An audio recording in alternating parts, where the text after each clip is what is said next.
Créer un business à partir de 0 francs, est-ce que c'est possible? Question éternelle et sempiternelle. Ma réponse pour cette vidéo ne va pas se faire attendre. Oui, absolument. Mais comment? Comment?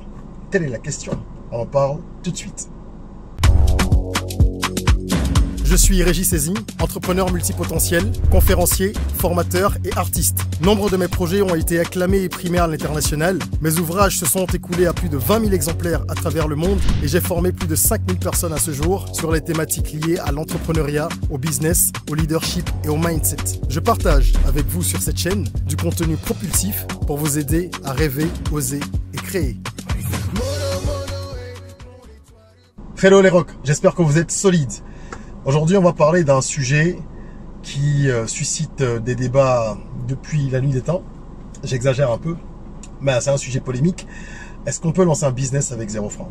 Avant de vous donner justement les arguments qui me permettent d'affirmer que oui, sans détour, je vous invite à vous abonner si ce n'est pas encore fait et à activer la cloche de notification. Alors, pour ceux qui ne le savent pas, je suis entrepreneur avant toute chose. C'est vrai que je suis écrivain, je suis artiste chanteur, je suis conférencier formateur, je fais différentes choses. Je remercie l'univers de m'avoir permis d'être multipotentiel et j'ai décidé de mettre tous mes dons, en tout cas le maximum possible, au service de la communauté et d'une cause. Toutes ces activités que je fais, elles se rattachent à un principe premier, c'est ma mission. Ma mission, elle est d'aider chacun à révéler son potentiel, à prendre conscience de son potentiel et à le développer. Voilà ce qui motive mes différentes activités, mes différents projets. Et je dis que je suis entrepreneur avant tout parce que je crois que je l'ai un peu dans l'âme. Lorsque je veux faire quelque chose, même quand c'est par passion, je trouve le moyen de le structurer et d'en faire un business, même sans moyens. Et j'ai donc, je pense, la légitimité pour évoquer ce sujet.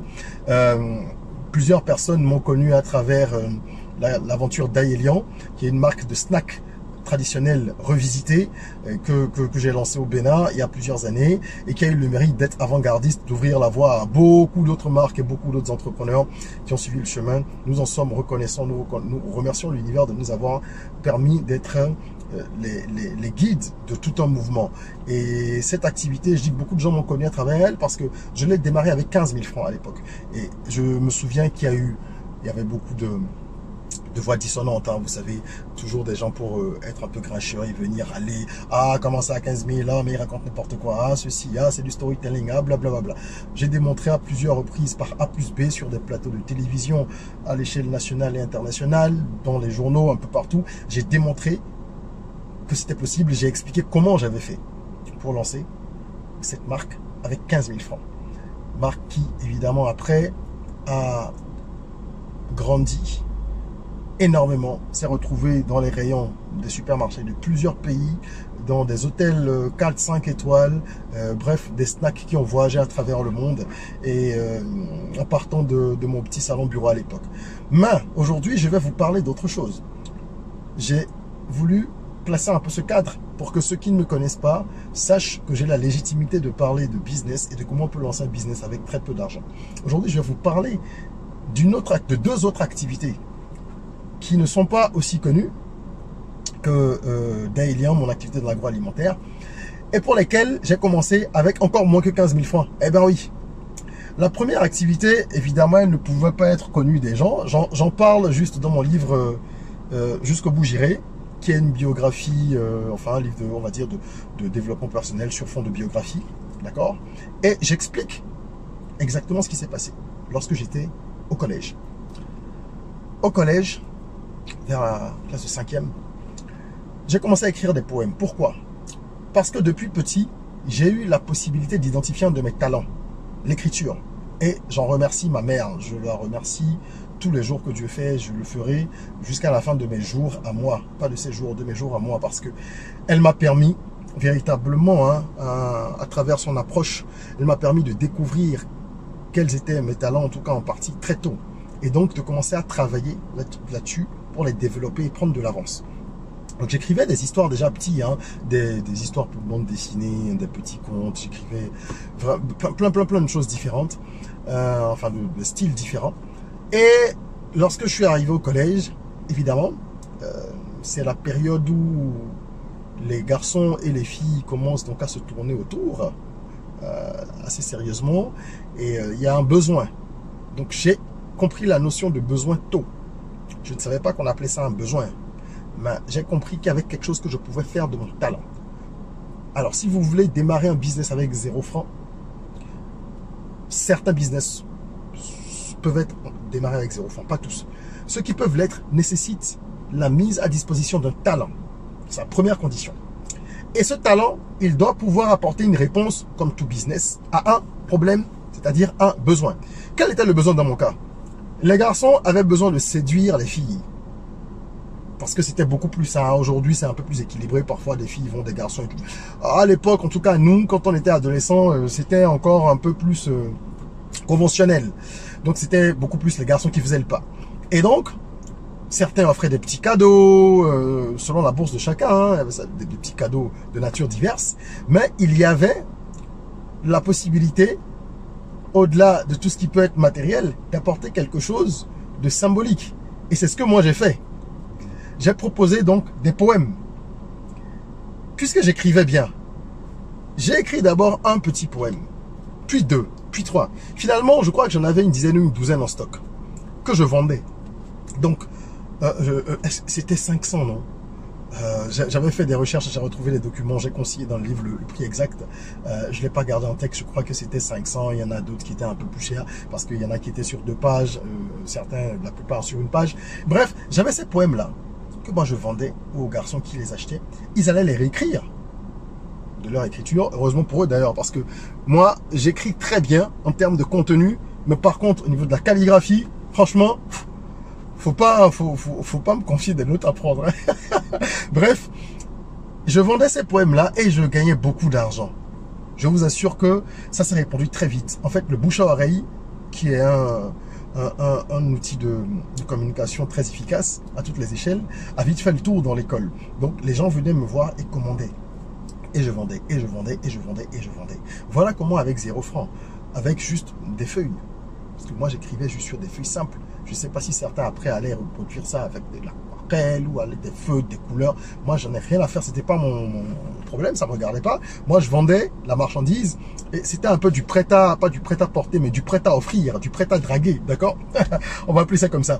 Et ce business-là a bien marché pendant quelques mois et j'ai eu un problème qui m'a obligé à arrêter. Ce sont les contraintes, ça. Si j'avais fait mon SWOT à l'époque, si je savais ce que c'était, j'aurais pas eu ce problème. Un jour, je me suis retrouvé avec le col empoigné par 2 grands, comme on les appelait. Moi, j'étais en 5e, 4e à ce moment-là. Un de première et un de terminale, qui en fait avait acheté le même poème chez moi et l'avait offert à la même fille. Et ça avait causé des problèmes. Bon, alors, moi, je disais pas aux gens que je vendais les mêmes poèmes. Moi, j'avais standardisé mon offre, mais j'avais pas conscience de tous ces concepts-là, standardisation, blablabla. Moi, j'avais mes poèmes, je les vendais, ok? Et je me doutais pas que ça pèterait comme ça un jour. Donc, j'ai été obligé après d'arrêter parce que je me suis rendu compte que pour continuer, il aurait fallu que j'écrive autant de poèmes que d'acheteurs. Et ça, enfin, c'est juste trop fastidieux, quoi. Si vous pouvez pas standardiser une offre, c'est pas la peine parce que ça vous fait travailler tout le temps. C'est juste tuant, c'est mortel, c'est pas la peine. Donc, voilà comment, avec 0 francs, j'ai pu utiliser un de mes talents, utiliser le bouche à oreille pour faire de la communication et gagner de l'argent. Donc les œuvres de l'esprit peuvent vous permettre dans une certaine mesure de gagner de l'argent. Ça dépend. Si vous voulez aller en studio enregistrer une chanson, c'est pas le cas parce qu'il va falloir payer le studio et tout ça. On est bien d'accord. Mais par contre, si vous voulez faire des freestyles parce que vous avez un don par exemple pour la musique ou le piano et vous voulez faire découvrir votre don, ben vous pouvez avec votre téléphone et votre connexion internet aujourd'hui faire des vidéos, faire des covers, les mettre en ligne et vous faire repérer. Ça marchera ou ça marchera pas, mais vous pouvez essayer. Bref, voilà comment moi, en classe de 5e, 4e, j'ai commencé à gagner de l'argent en vendant des poèmes sans dépenser 1 franc. Autre anecdote, un peu plus tard, lorsque je me lance véritablement après mes études à mon compte et que je crée ma première boîte qui est une boîte de communication, donc Pyramide Consulting, je n'ai pas de clients, mais je vais démarcher une personne de mon entourage qui a une entreprise et je lui propose donc une de mes offres. Ça, c'était du service. À l'époque, je faisais du community management. On était en 2012-2013. Donc, le terme CM était connu vraiment d'une petite poignée de personnes. Et moi, j'en faisais déjà beaucoup. J'avais des forfaits que je vendais à des particuliers, des entreprises. Enfin, j'en ai vendu beaucoup par la suite. Au début, j'avais aucun client. Donc, je vais voir cette connaissance qui était une tante à moi, qui avait une entreprise dans la mode, justement, qui était styliste. Et je lui dis, écoute, moi, je vais t'offrir un mois de community management. D'accord? Elle me dit, c'est quoi? Je dis, je vais gérer ta page sur les réseaux sociaux. Parce que j'ai vu un peu ce que tu fais. Je pense que tu n'as pas vraiment le temps de le faire. Et puis, il y a certainement certains codes que tu ne connais pas, que tu ne maîtrises pas. Laisse-moi te montrer ce qu'on peut faire. Donc, en un mois, j'ai augmenté de façon véritablement remarquable le nombre d'abonnés, le taux d'engagement. Elle a eu quelques commandes, ou en tout cas de nouveaux prospects. Et je pense une ou deux commandes aussi à l'époque. Et évidemment, avec tout ça, elle n'a pas hésité parce que le deal, c'était si on atteint tels objectifs, puisqu'il y avait des objectifs fixés, hein, chiffrés, en termes d'abonnés, d'engagement et tout ça, eh ben, tu me prendras 3 mois de forfait. Elle m'a dit, ok, on essaye. Donc, j'avais des offres, une autour de 20, 30, une autour de 50, 60 et une à un peu plus de 100 000. Et voilà comment, avec elle, j'ai eu un contrat, mon premier contrat, en dépensant rien du tout, en utilisant mon temps, mon savoir-faire et ma connexion Internet que de toute façon, j'avais. Je n'ai pas activé ce forfait Internet là pour cette mission. J'avais besoin d'Internet, j'utilisais Internet, donc j'ai utilisé mon temps de connexion en partie pour pouvoir apporter une solution au problème de cette future cliente. Donc c'était une phase d'essai et voilà, c'est des petites stratégies qu'il faut parfois utiliser lorsqu'on démarre et qu'on a besoin de se faire connaître ou qu'on a besoin de gagner de l'argent, on a besoin de crédibilité. À ce moment-là, il faut offrir quelque chose. Donnez et vous recevrez. C'est une loi universelle. J'ai donné, j'ai offert et j'ai beaucoup travaillé pendant ces 30 jours. Et ensuite, j'ai eu ces 3 mois de contrat avec elle, ce qui faisait 180 et quelques, un peu moins de 200 000. Parce qu'elle a pris la formule à 60 et quelques mille. Là. Et ensuite, elle a renouvelé, elle est restée dans le portefeuille plus de 2 ans. Elle a même changé de forfait à un moment. Et elle m'a fait de la pub. Grâce à elle, j'ai eu un contrat avec une personne morale qui a choisi, qui avait opté pour le forfait de 120 et quelques mille sur 1 an. Et là, j'ai commencé à me dire, waouh, donc on peut gagner de l'argent. J'ai commencé à palper mes premiers millions. C'était pas du bénéfice, mais c'était du chiffre d'affaires. Donc, c'est déjà des recettes. Pour moi, c'était important. Et c'était un véritable créneau. Je suis resté dans le secteur à peu près 2-3 ans. Après, je suis passé à autre chose pour différentes raisons. Mais j'ai voulu partager avec vous cette histoire pour que vous compreniez que dans ce cas, comme dans le cas de la première histoire, si vous voulez commencer un business, que vous n'avez pas de revenus, ou alors vous ne voulez pas y consacrer de revenus, vous devez savoir que vous allez y consacrer du temps. Le temps, c'est de l'argent. Donc, quelque part, vous dépensez de l'argent, pas de la monnaie fiduciaire, vous dépensez votre temps. C'est clair, vous allez y passer du temps. Il n'y a pas de magie. Si vous n'investissez pas de l'argent, monnaie des espèces sonnettes trébuchantes, au moins votre temps va être mis à contribution et votre talent aussi. Donc, il faut un talent ou un savoir-faire. Vous ne pouvez pas avoir 0 savoir-faire et 0 talent et espérer gagner de l'argent. Mais bon, la bonne nouvelle, c'est que personne n'est sans talent. Ça n'existe pas. Peut-être que vous n'avez pas encore découvert vos talents ou des domaines dans lesquels vous pouvez exceller, mais ils sont là, ils existent. Hein. Nous sommes des êtres exceptionnels.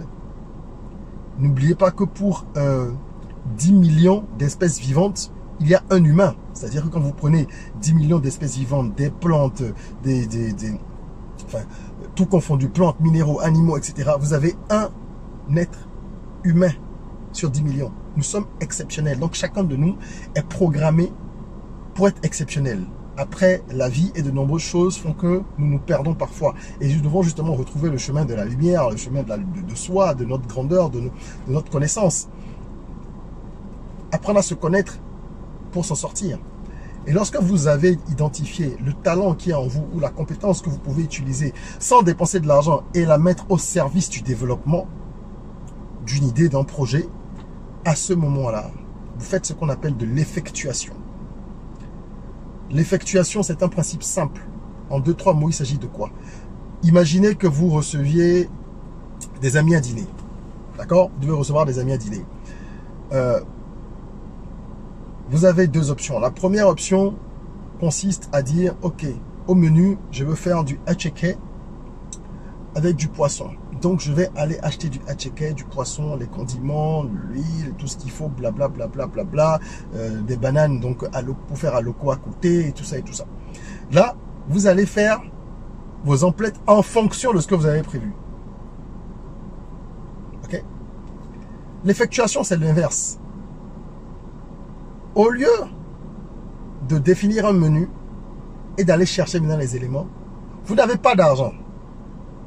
Vous n'avez pas de budget à consacrer en tout cas, supplémentaire à ce dîner. Donc vous allez ouvrir votre réfrigérateur et vous allez identifier ce que vous avez dans votre réfrigérateur. Et vous allez voir ce que vous pouvez préparer avec ce que vous avez dans votre réfrigérateur. Ah tiens, il me reste un peu de crème fraîche. J'ai un peu de riz là à côté, dans le sac. Il faut que je vois ce que je peux concocter. Il me reste un peu de viande de bœuf, etc., etc. Et vous allez faire un menu sur la base de ce que vous avez. L'effectuation, c'est ça, vraiment de façon ramassée. Hein. C'est se servir de ce que nous avons, de ce dont on dispose, comme talent, comme ressources, etc., pour proposer une solution. Mais évidemment, il faut que ce soit une solution qui réponde à un besoin dans votre environnement, sur votre marché. Donc, vous n'allez pas commencer à chanter de la musique classique dans un village africain. Je ne suis pas sûr que les gens pourront s'en émouvoir, ça ne leur parle pas. On ne va pas vous appeler pour animer des fêtes si la musique classique c'est votre dada. On pourra reconnaître votre talent. Mais à ce moment-là, vous devrez trouver un autre marché pour aller exercer ce talent. Sauf si vous rentrez dans un travail de recherche pour faire des mélanges musique traditionnelle, musique classique. Bon, allez, ça c'est un autre débat. Mais vous avez compris ce que je veux dire. Hein. L'essentiel, c'est que pour lancer un business avec 0 francs, il faut que ce soit un business qui s'appuie sur votre talent, sur des compétences et que vous puissiez au moins le tester, le faire adopter par quelques personnes. Ensuite, effet boule de neige. Voilà. C'est ce que je voulais partager avec vous. J'espère que cette vidéo et ce contenu seront utiles pour de nombreuses personnes qui se demandent comment faire pour démarrer un business. Donc identifier un talent, identifier une compétence, identifier un besoin qui correspond à cette compétence-là si vous la mettez en pratique, tester la solution, trouver 1 ou 2 personnes pour tester, pour essayer, après recalibrer et au fur et à mesure vous investirez. Hein. Quand on dit qu'on a commencé un business avec 0 francs ou qu'on a l'intention de le faire, on n'exclut pas on n'exclut absolument pas d'investir dedans. Après, une fois que ça commence à rapporter de l'argent, vous n'allez pas, comme on dit, bouffer tous les sous, quoi. Le but après, c'est de réinjecter une partie des sous pour faire grandir l'initiative et l'amener à des niveaux auxquels vous n'auriez pas pu l'apporter au départ. Voilà. Je vous invite à vous abonner encore une fois et à partager ce contenu qui peut aider de nombreuses personnes. Et en attendant qu'on se retrouve pour une prochaine vidéo, prenez soin de vous, de votre corps, mais surtout de votre mental. Rêvons, osons, créons, soyons rock.